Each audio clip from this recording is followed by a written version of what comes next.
مالک اپنے فضل و کرم سے ہم پر رحم فرما اور اپنا فضل و کرم ہمارے شامل حال کر۔ خدایا ملا اور دیگر ایسے لوگوں کی نخوت اور غرور کی وجہ سے ان غریبوں کو مبتلا عذاب نہ رکھ۔ مولا رحم کر، تو بڑا کریم اور رحیم ہے۔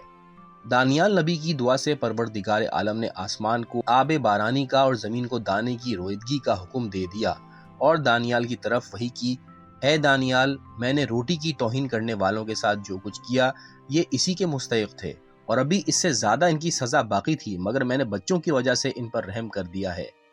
مورخین کا بیان ہے کہ بخت نصر جب فتح بیت المقدس کے بعد بابل کو واپس ہوا تو اس نے وہاں پہنچ کر بنی اسرائیل کے تمام لوگوں کو قید کر دیا اور حضرت دانیال کے لیے خاص اہتمام یہ کیا کہ ایک کنواں کھدوا کر اس میں ان کو ڈال دیا اور اسی کنویں میں ایک شیر کو بھی ڈلوا دیا۔ مقصد یہ تھا کہ شیر ان کو پھاڑ کھائے گا، مگر ایسا نہ ہوا۔ شیر حضرت دانیال کی طرف متوجہ بھی نہ ہوا۔ ادھر پروردگار عالم نے ایک نبی کو وحی کی کہ جا کر دانیال تک کھانا اور پانی پہنچاؤ۔ اس نبی نے اللہ تعالیٰ سے پوچھا کہ مالک وہ کہاں ہیں؟ ارشاد ہوا کہ فلاں مقام پر جا کر آواز دو، جس جگہ سے تمہارے پکارنے کا جواب آئے اس کے قریب جا کر کھانا پانی پہنچا دو۔ وہ نبی اپنی جگہ سے روانہ ہو کر خدا کے بتلائے ہوئے مقام پر پہنچ کر حضرت دانیال کا نام لے کر پکارے تو کنویں سے جواب ملا۔ جھک کر دیکھا تو وہ اسی کنویں میں پڑے تھے اور شیر بھی آپ کے ساتھ تھا۔ نبی خدا نے کھانا پانی پہنچا دیا اور پھر اسی طرح برابر عمل جاری رہا۔ غرض یہ کہ حضرت دانیال کنویں میں پڑے رہے، رات بھر عبادت میں گزارتے تھے اور دن بھر روزہ رکھتے تھے اور شام کو اسی آب و تام سے روزہ کھولتے تھے جو خدا کے برگزیدہ نبی کے ذریعے آپ تک پہنچا کرتا تھا۔ ویورز، اب ہم بخت نصر کے خوابوں کے بارے میں آپ کو بتاتے ہیں۔ بخت نصر کا پہلا خواب۔ حضرت دانیال قید کی مشقت برداشت کر ہی رہے تھے کہ بخت نصر نے خواب دیکھا۔ وہ یہ تھا کہ آسمان سے فرشتے فوج در فوج اس کنویں پر آ رہے ہیں جس میں حضرت دانیال قید ہیں، اور وہ فرشتے حضرت دانیال کو نہایت عزت اور احترام کے ساتھ سلام کرتے ہیں اور ان سے کہتے ہیں کہ گھبراؤ نہیں، عنقریب تمہاری تکالیف دور ہو جائیں گی اور تم نہایت بلند مقام پر پہنچو گے۔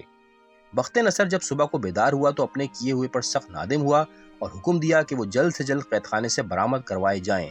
چنانچہ گہرے کنویں سے حضرت دانیال کو نکال لیا گیا اور بخت نصر ان کی عظمت کا قائل ہو گیا، لیکن آپ کو عام قید خانے میں ہی رکھا۔ بخت نصر کا دوسرا خواب۔ بخت نصر نے پھر 7 برس کے بعد ایک اور خواب دیکھا جس سے وہ بہت خوفزدہ ہوا۔ جب صبح ہوئی تو خواب بھول گیا۔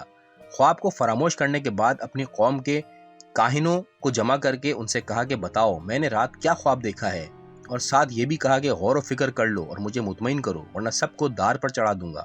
اور اس نے اس کے لیے 3 دن کی مہلت بھی دی، مگر کوئی نہ بتا سکا۔ حضرت دانیال جو اس وقت زندان میں تھے، جب انہیں بادشاہ کے خواب کا حال معلوم ہوا تو انہوں نے زندان بان یعنی محافظ قید خانے سے کہا کہ تو نے اس عالم مصیبت میں میرا بڑا ساتھ دیا ہے اور ہر وقت میری امداد کی ہے۔ میں تجھ سے یہ خواہش کرتا ہوں کہ بادشاہ کے پاس جا کر اسے یہ بتا دے کہ قید خانے میں ایک قیدی ہے جس کا نام دانیال ہے، وہ تیرے خواب کو بھی جانتا ہے اور اس کی تعبیر سے بھی واقف ہے۔ داروغہ زندان بادشاہ کے پاس گیا اور اسے کہا کہ قید خانے میں ایک ایسا عظیم قیدی ہے جو تیرے خواب اور اس کی تعبیر کو جانتا ہے۔ بادشاہ کو جو ہی یہ خبر ملی اس نے فوراً حکم دیا کہ دانیال کو میرے پاس حاضر کیا جائے۔ چنانچہ ان کو حاضر کیا گیا۔ وہاں دربار میں داخلے کا قاعدہ یہ تھا کہ جو آئے پہلے بخت نصر کو سجدہ کرے۔ چنانچہ داروغہ نے اس رسم کو ادا کیا، مگر حضرت دانیال نے جو اس کے ساتھ ہی تھے بخت نصر کو سجدہ نہ کیا اور یوں ہی سیدھے دربار میں داخل ہو گئے۔ حضرت دانیال کے داخلے دربار ہونے کے بعد کافی دیر تک وہ ان کی طرف متوجہ ہی نہ ہوا اور یہ کھڑے رہے۔ پھر اس کے بعد اس نے تمام لوگوں کو دربار سے باہر کر کے ان سے سوال کیا کہ تم نے دربار میں داخل ہوتے ہی دستور کے مطابق مجھے سجدہ کیوں نہیں کیا؟ حضرت دانیال نے فرمایا کہ میرا پروردگار جس نے مجھے علم تعبیر خواب عطا کیا ہے اس نے مجھے اپنے سوا کسی کے بھی سامنے سجدہ کرنے سے منع کیا ہے۔ اے بادشاہ، اگر میں اس کے علاوہ کسی کو بھی سجدہ کر لوں تو میرا یہ علم تعبیر خواب مجھ سے جاتا رہے گا، اسی بنا پر میں نے تجھے سجدہ نہیں کیا۔ بخت نصر نے کہا میں اس بات سے خوش ہوں کہ آپ نے اپنے محسن کو قدر کی نگاہ سے دیکھا ہے اور اس نے جس سے منع کیا ہے آپ اس سے باز رہے، لہٰذا اب آپ میرے عذاب سے بھی آزاد ہوئے۔ میں آپ کو سجدہ نہ کرنے کی وجہ سے کسی عذاب میں مبتلا نہ کروں گا۔ اچھا اب بتائیے کہ میں نے کیا خواب دیکھا ہے؟ حضرت دانیال نے فرمایا کہ تو نے خواب میں ایک عظیم بت کو دیکھا ہے جس کا پیر زمین پر اور دوسرا آسمان سے لگا ہوا ہے، اور اس بت کا سر سونے کا ہے اور درمیانی حصہ جسم